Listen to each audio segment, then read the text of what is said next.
इसको बोलते हैं कि असली शेरनी। अपनी नौकरी की चिंता किए बिना इस बहन ने कोई गलत काम नहीं किया कि जिन्होंने भीमराव अंबेडकर साहब का जय जयकारा लगाया।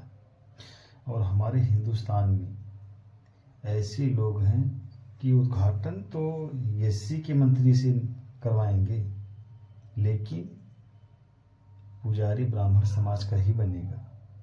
और चढ़ावा तो एससी एसटी ओबीसी चढ़ाएंगे, और पैसा जो ब्राह्मण समाज ही लेगा। ये मेरी हिंदुस्तान की स्थिति है। और ये गोरी कहते हैं कि जो भीख मांगने वाला है उसको सबसे गिरी हुई स्थिति में देखा जाता है, और यहाँ तो भैया सबसे बड़ी स्थिति में है, सबसे ऊंची पद पे बैठे हुए हैं।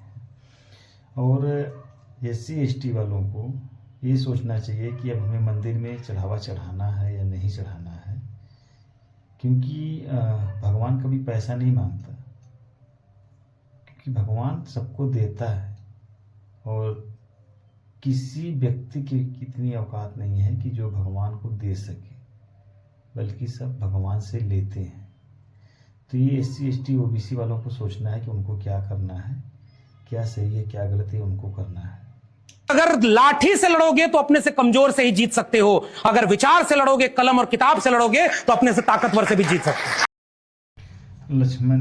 डॉक्टर लक्ष्मण यादव जी कहते हैं कि सारे अगर एससी एसटी ओबीसी अगर एक हो जाएं तो इनका हक अधिकार कोई नहीं छीन सकता, इनका हक अधिकार कोई नहीं ले सकता।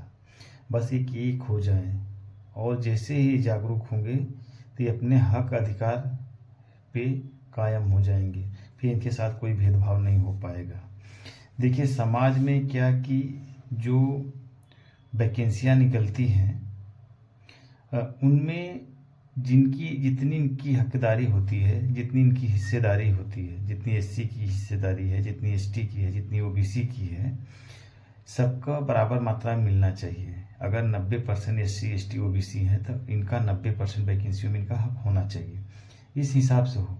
और जिन नेताओं को चुन के भेजते हैं उनकी जिम्मेदारी तय किया जाए कि आपको इसके लिए बोलना पड़ेगा, ये हक आपको दिलाना पड़ेगा, तभी हम आपको चुनेंगे, अदरवाइज नहीं चुनेंगे। इनसे एससी एसटी ओबीसी के जो नेता हैं इनसे लिखित में ले ले, एससी एसटी ओबीसी की जो पब्लिक है इनसे लिखित में ले ले कि आपको इसके लिए बोलना पड़ेगा, आपको यह हक दिलाना पड़ेगा, तभी हम आपको चुनेंगे, नहीं तो आपको हम चुनेंगे नहीं।